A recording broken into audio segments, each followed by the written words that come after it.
2020, tax day for those of you who haven't filed. How fun. Welcome to the show. I'm broadcasting from Los Angeles, and I am joined today by my co-host and co-producer, Carlos Ponce from just outside Mexico City. Welcome, Carlos. Here we go. One more time. One more time, Tulio. Thank you. And today we have a guest, Reid Blackman, who is the founder and CEO of Virtue. Hi, Reid. Pleasure to have you on the show. Reid is dialing in from Brooklyn, New York. Tell us about yourself a little bit. Look to get the audience to learn about who Reid is. Yeah, sure. First of all, thanks for having me. Really appreciate it. I'm looking forward to the conversation. So my name is Reid Blackman. I'm the founder and CEO of a company called Virtue. It's an ethics consultancy. So a little bit about myself. My main background is in philosophy. So I was a philosophy professor for a decade prior to leaving academia, leaving the ivory tower, and starting an ethics consultancy. What I really care about is ethics, helping people infuse ethics into their businesses, into operations, into product development, and that sort of thing. Interesting. Well, welcome to the show. We're looking forward to having this conveation. I'm sure you've already had a slew of philosophers on your show. I mean, aren't we all? But Yeah. no, but we love hearing from academia, ex-academia, because you bring an aspect of things that sometimes we haven't thought of, and that's Sure. valuable, right? But tell us about Virtue. What does the company do? What gave birth to this idea? Please give us a little background on the company. Yeah, sure. So the company itself is about operationalizing ethics, especially operationalizing digital ethical risk mitigation. So a lot of companies are they're gathering mass troves of data. They're using that data often to train their machine learning algorithms. And there are all sorts of well-documented ethical and reputational risks that people are familiar with, right? Privacy violations, black box algorithms, discriminatory algorithms, and so on and so forth. There's lots of problems, right? So the thing is that most people, not non-culpably, don't have a very firm grip on how to think about ethics in a business context. How do you systematically identify those ethical risks? And then how do you go about systematically mitigating them? And so that's where someone like me comes in. I've been thinking about researching, publishing, teaching on ethics for 20 years. And so we can come in and create a digital ethics program and then scale that throughout the organization. Yeah, I'm looking forward to learning more. I love the comment you made. You know, sometimes people don't necessarily follow ethics, not of the fault of their own or on purpose. I'd love to learn a little bit more about that. But why don't we just go right into it? Yeah. Carlos, what's the topic that Reid has chosen today? Let's go right into the conversation, see where this takes us. Absolutely, Tulio. Thank you so much, and thanks, Reid, for being here. Today, Tulio, we're going to be speaking about operationalizing data and AI ethics, and we're going to be answering the question of how does ethical data or AI mitigate risk and create efficiency. So, Reid, tell us about this. Why did you choose this particular topic, and why did you think it was relevant for today's show? So it's the thing that I care about the most, and it's the thing that led me to leave academia. So, I said I was in academia for 20 years, quite a long time, professor for 10 of those years. Before that, of course, I was a grad student and an undergrad. And what made me leave academia was seeing companies doing all sorts of unethical things, sometimes intentionally, sometimes unintentionally, and knowing that it matters to their businesses that they're doing these things. This first, became obvious when Cambridge Analytica broke out, right? And we had #DeleteFacebook. And then there are other kinds of social movements, most obviously Black Lives Matter, the Me Too movement. But then you also saw engineers ringing the alarm bells around artificial intelligence or machine learning and all the kinds of massive societal impacts that are going on there. And I thought, oh, there's actually really big problems here. There's society impacting, there are ethical issues, of course, that I've based my entire career on. And they're business risks at this point. They're not just sort of PR disasters, because we have a lot of people who really care about whether companies are conducting themselves in an ethical manner, whether they're building and deploying products in an ethical way. And that's somewhere where I thought I could help. So, and then it turns out to, not quite to my surprise, but to my happiness, that ethics runs really deep with a lot of people. They almost surprisingly, they care about it a lot. And I think people don't really know how to take that concern and drive it into their business operations. And so I think that's the place where I can help. And so that's why, you asked what do I like to talk about? That's the kind of thing that I like to talk about. One, because I think it speaks to a need and a desire that individuals and businesses have, and it speaks to my expertise. Excellent. So, what are some examples of companies that have failed miserably at this, that has triggered the need to bring in someone like yourself, for example, to help establish, ethical standards for the organization? Love to just hear some examples of what could be a sort of red flag triggering the need for this, because there may be some companies that are doing some things but they're not aware, like you said. So if they're listening, love to just at least bring awareness to a couple of examples of like red flags that people ought to think about. Hey, it's time for you to put in place some ethics and standards in place. Please share some stories if you could. Yeah, sure. I'll focus on the data and the AI stuff. So take IBM. So IBM has collected a lot of data with their weather app, and IBM is now being sued by the city of Los Angeles, where you are right now. So your city is suing IBM for misappropriation of the data that they collected with their weather app. Collected in things that they shouldn't have collected, allegedly. Things they used in various ways they shouldn't have used in that ways, again, allegedly. But there's a real concern by the city of Los Angeles that the data of its citizens was misappropriated, and so now they have a lawsuit on their hands. Optum Healthcare was in the news. I think it was this past December, so not that long ago. They were in the news because they are being investigated by regulators for having an AI algorithm that allegedly discriminates against Black people. More specifically, it is an algorithm that makes recommendations to doctors and nurses about what patients to pay attention to. And allegedly, the algorithm recommended that doctors and nurses pay more attention to white patients than to sicker Black patients. That's a pretty classic standard case of biased or discriminatory algorithms in machine learning. And quick note, this doesn't have to be intentional. In a lot of these cases in which the vast majority of which there's bias or discrimination built into an algorithm, it's done so unintentionally with no particular or explicitly biased attitudes on the part of the developers, the product managers, or anything of the sort. Amazon was in the news because they actually had to junk their AI hiring software, which systematically discriminated against women. Goldman Sachs is being investigated by regulators for allegedly discriminating against women in determining a credit limit for the Apple Card, using AI to determine credit limits. Anyway, there's, what did I just give you, 4 or 5 examples? Wow. So in some cases, most of these algorithms are set up by data scientists, by technical folks who are just trying to create models to extrapolate and extract data to create intelligence that can be used for some kind of smart business execution. I can totally see where someone well-intentioned is like, well, we get the more data we have, there's a pattern that's emerging.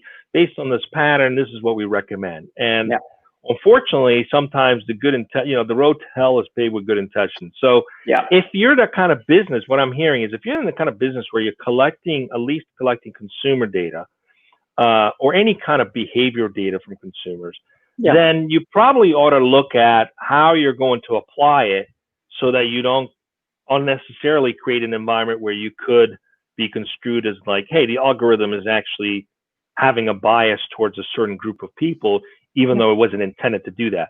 So what are some of the steps a company should think about in terms of how they weave this into their product roadmap, their actual product strategy? What are some, because I never hear someone say, oh, let's stop and look at this now, right? Where does that come in? Where do you suggest that begins to become a discussion during the product life cycle? Yeah, so great question. Really, really great question. And I'll say why it's such a great question, because it immediately reveals why the standard approach to these issues doesn't work. So you take, for instance, a lot of the big tech companies. The first thing that they did, Google, for example, they came out with their AI ethics principles, and there are loads of these principles all around. We're for fairness, we're for accountability, we're for transparency, blah, blah, blah. But these principles, because they're so vague, they don't get operationalized. They don't get built into workflow for product developers. And so your question is exactly the right one. It's the question that most of the tech community has failed to ask. They're beginning to, I can say more about this if you like, they're beginning to sort of catch on to this and figure out, trying to work on how to operationalize these things, but it's still very early days. So, you know, it's going to be a lot about process and practice, right? So for instance, you know, the product managers have to play a certain kind of role in this. They have to be financially incentivized to play a role. They have to figure out what the standards are, and then talk about those standards with the developers and make sure that it gets built into the product. It needs to be built into the product lifecycle. So when you're just, you know, at the concept phase, start thinking about the ways in which you can ethically screw things up. So there needs to be a kind of due diligence process. A lot of people like to talk about ethical checklists. But then, of course, it's not about whether the checklist is created, it's how it was created. So was it created with the input of the developers? Is the checklist tailored to the needs of those people who are making that particular kind of product, where this kind of approach to fairness is appropriate, but that kind of approach is not? Does that begin to answer your question? Yeah, I'm starting to kind of get a picture. I was thinking to myself, even in an agile environment, right? So someone's developing the stories for their sprint, for the week or the next 2 weeks, and in that there's the design, there's development, then there's QA, right? There's all these practices to ensure good quality code. But what I'm hearing is somewhere in there, someone needs to start inserting an ethics review. Yeah. But in order to effectively do that, you'd have to put in place what those ethics need to look like. So what are the steps? How does a company prepare themselves in order to then put those processes in place? Yeah, that's great. So I mean, there's a bunch of things. So first, you have to get a kind of ethics framework, right? So what are the values that we're actually going to strive to realize, or in my view, more importantly, what are the disvalues we want to avoid, right? What are the ethical nightmare situations that invite lawsuits, regulatory investigations, loss of consumer trust, et cetera? So what are those things? You know, who are the stakeholders involved? Whose welfare do we really want to focus on here? And do we want to make sure not to harm? And then let's make sure that trickles down to when we're developing the product. So, you know, let me give you a slightly more concrete example, right? So we talked about those those discriminatory algorithms or biased algorithms. One of the problems there is that one way that bias creeps into the system is that the data set doesn't resemble, say, the general population in the right sort of way, right? So you've got some facial recognition software, you train it on 1 million white faces and 100 black faces. It's going to turn out it's really bad at recognizing black faces and really good at recognizing white faces, so on and so forth, right? So you want to make sure that you have a sort of balanced and a data set that represents the population well. So one thing that you're going to want is you're going to want the developers to talk to the data collectors and say, hey, listen, this is the kind of product that we want to build. We're going to need the data that we need to train our model on. It has to look like this. Here's how we think about what a balanced and fairly, you know, good representation of the data set looks like. So that's the kind of thing that we need you to go out and get, right? So because otherwise the data collectors will just hoover up as much data as they possibly can and then give the modelers as much data as they have, and then those modelers will just take all that data and train their algorithm. And you know, because there's no intentionality there, you're going to get bias built in. But if the developers think about the ways in which the data sets might be biased from the outset and can have a conversation with the data collectors about it, and there's a explicit process by which that conversation is, you know, there's a place where that conversation has to go in the course of product development, then you're ensuring that that conversation happens and that the data collectors are sensitive to the kinds of data that they're collecting and how they're cleaning it, so on and so forth. Does that help? Let me just say one more thing. And it's not as though you can just say, make sure that the data is fair, that the data is unbiased, because different ways of measuring fairness will be appropriate for different kinds of applications. So statistical parity might be really important when you're talking about, say, hiring. Let's say you're pushing out job ads, and you want to make sure that it doesn't just show those good jobs, high-paying jobs, whatever, to white people, that people of color also see those job ads. So then you might want something like statistical parity, that the percentages of the populations are reflected in who actually gets to see those ads. But that metric of fairness doesn't make any sense if you're doing something like image captioning, right? That's not relevant. And so different kinds, and so when you're doing things like, you don't want it to be the case that all the pictures of doctors are men and all the pictures of nurses are women. That's what some people call an associative bias. But the notion of statistical parity is going to be relevant there. And so when you create conceptions of what constitutes fairness, it's often going to have to be at a per product, or at least per product category level. And then it'll have to be tailored to the individual products that are being made.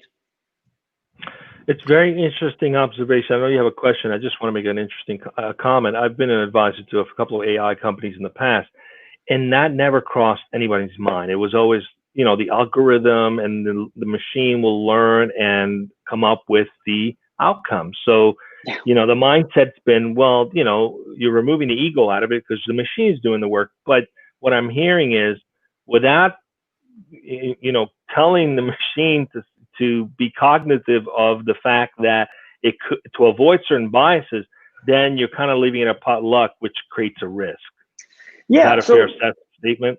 Yeah, absolutely. I mean, so look, a lot of the ways that what does machine learning do? Essentially, it's a pattern recognizer, right? So why did Amazon's machine learning software discriminate against women? Well, because it took it took 10,000 resumes over the past 10 years or whatever it was, and those resumes were tagged, led to a hire, didn't lead to a hire, and then the machine recognized a certain pattern.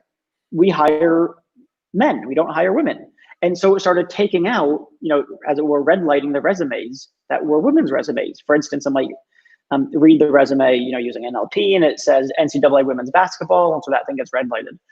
Now, why is it that Amazon tended to hire more men than women? There are a variety of explanations. One is, yes, there's just sort of, there's bias in the hiring system generally. That's one explanation.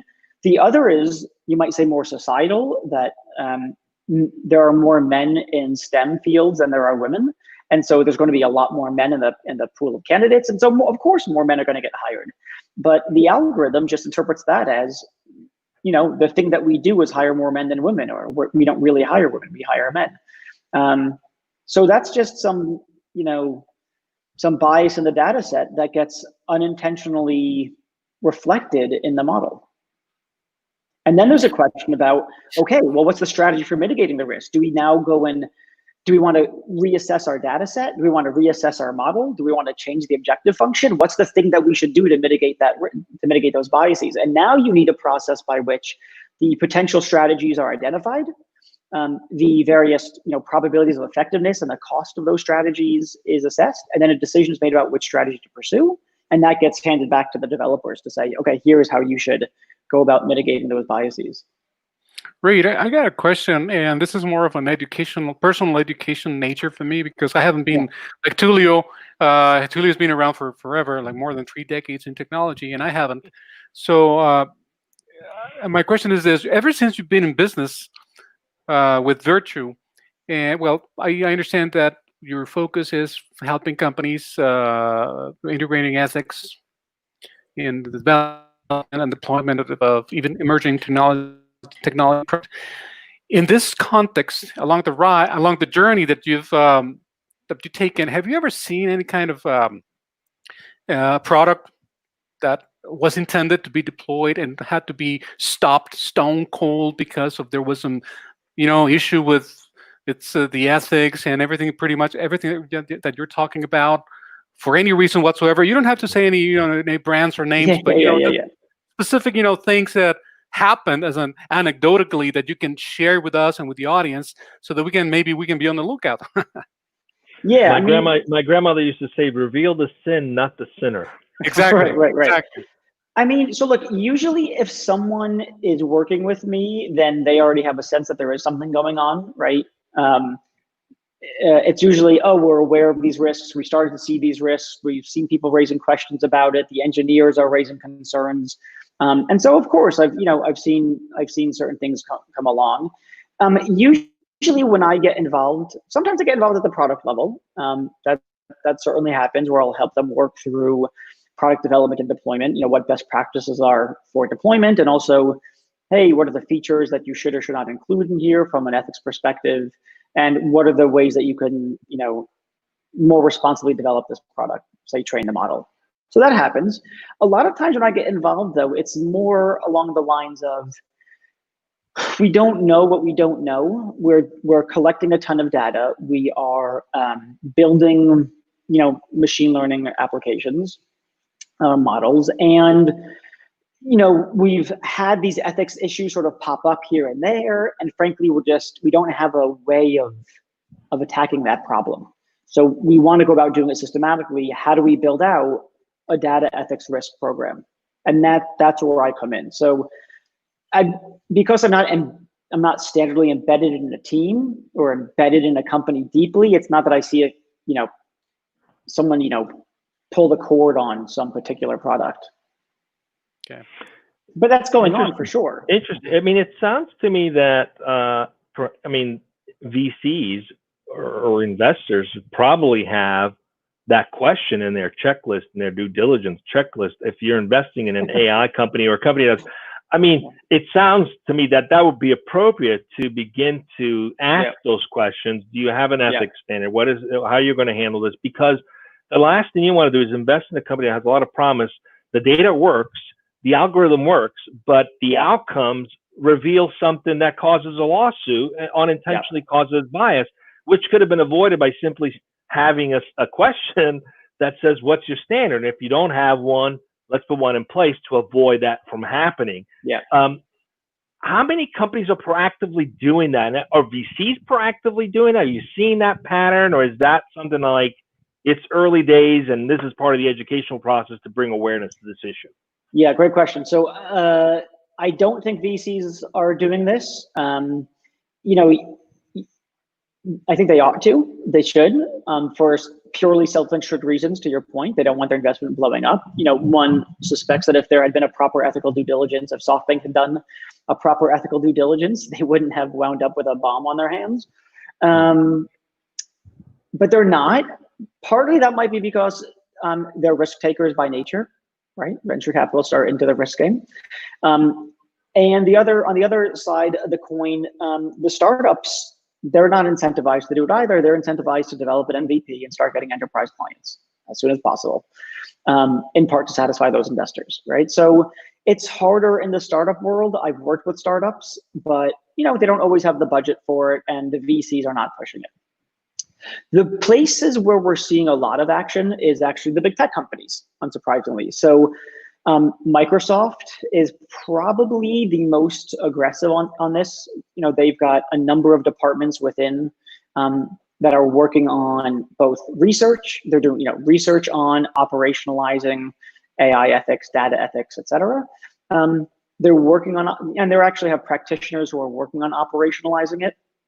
I think it's still early there, but at least they have, they have like one department called the Ethics and Society Division, and I think they have something like 24 people working there. Facebook recently set up a responsible innovation program.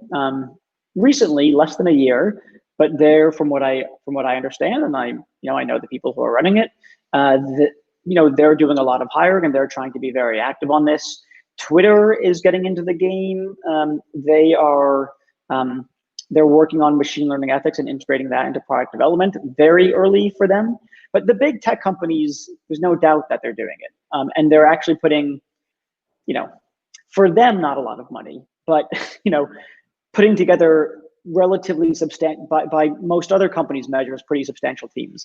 So I would say that most of the activity that is by the big tech companies. And then there are other companies, of course, the ones, for instance, that I work with, who are, not necessarily massive tech companies, but they're dealing with a tremendous amount of data, building ML, et cetera. And so they're beginning to pay quite a bit of attention. Well, that's good news. I mean, most of the founders of the startups come from some of those big tech companies, so hopefully they'll bring those standards with them as they move forward. Yeah. Any plan? So today, how do you go about sniffing out those challenges? Is this a manual process? Do you have some kind of a software that goes in and looks for these anomalies? Is that potentially something that could be developed? How does the company proactively check against its algorithm to say, hey, is this following, good ethical standards? Is it manually done, or is there software to do that today? Yeah, so it varies. I mean, look, essentially, what we go in, we can do a gap analysis. You can do a risk analysis, right? It's not you can't just run a piece of software to see what it is that they're doing. The thing that's really important here that I sort of mentioned, and in fact you mentioned it, is that you really have to dovetail this stuff with existing infrastructure. Like you just can't, if it's just sort of its own thing separate from, say, cyber practices or data governance practices, then it's less likely to work, right? So ideally, there's already things in place where you can start. So for instance, if a company has a data governance program, which often includes a data governance board, that's a great place to start. Okay, you're the data governance board, you're already dealing with certain kinds of risks, right? Cyber risks, for instance, legal risks, regulatory risks. So if you're already dealing with those kinds of risks, let's look at the framework that you're using in order to vet those risks, to have those conversations, to make those decisions. And let's fold into the kinds of considerations that the conversations you're already having, a layer of ethical due diligence. Let's fold it in there. And if you need a framework to add on to the framework that you already have, then we'll help you build that out. And once that's built out, then you can see, okay, let's do a sort of gap analysis or risk analysis of where we need to infuse this ethics framework, and then build a strategic roadmap and start executing on it. Sounds to me like if you're serving on a board and you're leading the ethics committee, this is definitely something you want to have in there as a checklist item or a to-do for the organization to get behind. We're coming up on time, Reid. It's been great. It's been very educational. I certainly got a lot out of it, and it made me realize, if you ever build an AI company, this is definitely something to put in place to do the right thing from the get-go. So we're coming up on time. Tell us a little bit about what it's been like for you making that transition from academia into the business world. Anything you've learned throughout that process about yourself, about becoming an entrepreneur that you'd like to share with the audience as we wrap up? That's a great question. I mean, since I was in academia for so long, what's amazing about academics is that we go after questions and we answering those questions in a very systematic way and in an exhaustive way. That's what we're really good at. The problem is that most ethicists, philosophers ask irrelevant questions to businesses, because the questions that academics are asking are usually things like, should we do this? Would it be a good idea to build this kind of product or whatever? Is it good for society, whatever? Which is a great question to ask, but most businesses are not asking that question. They're asking, given that we're going to do this, how can we do it in a way that mitigates risk?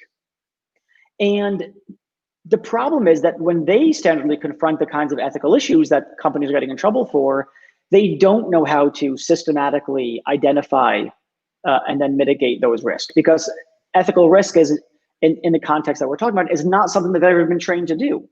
And so what's really been interesting for me is to marry the systematicity and rigor of academic inquiry with the sort of practical relevance of business needs. And that's what I've found both sort of educational for myself, but also extremely interesting to see that's how you can really get successful operationalizing of ethics. What an amazing journey from theory to practice and realizing the gaps between the two. Great lesson to have shared. It's been a pleasure to have you, Reid, on the show. Yeah, We're pleasure. Up on time. It's been very educational. Thank you so much for joining us. Yeah, thanks for having me. Yeah, stay with us as we wrap up. We have one more show tomorrow on Thursday. Yes, we do. We actually, someone who joined us on the recap show on Monday a couple of weeks ago. By the way, if you're watching this and you've seen any of the shows this past week, you can join us on Monday on the recap show. We would love to have you be one of the people's right here on the video, just providing your input. We're welcoming guests and audiences to participate on the recap show on Monday. It's 10 minutes. That's all we do is a quick recap of all the shows. What do we got coming up tomorrow at 1 p.m. Pacific again? Tomorrow, Tulu, we're going to be speaking with Sammy James, the CEO of Speak to Leads, a sales automation platform. And the topic is going to be, I like the name, because it's the squiggly path to success. So let's see how that turns out. We're going to be speaking about his 10 years of failures, as he quote unquote, 10 years of failures, fear, and finding our way. So that's tomorrow. And also, of course, as Tulio mentioned, Monday, we're going to be recapping this conversation with Reid, and the one from yesterday and the one from tomorrow. So join us on Monday at 1 p.m. Pacific, right here, Dojo Live. Thanks, everyone. Stay safe. Thank you. Thanks so much.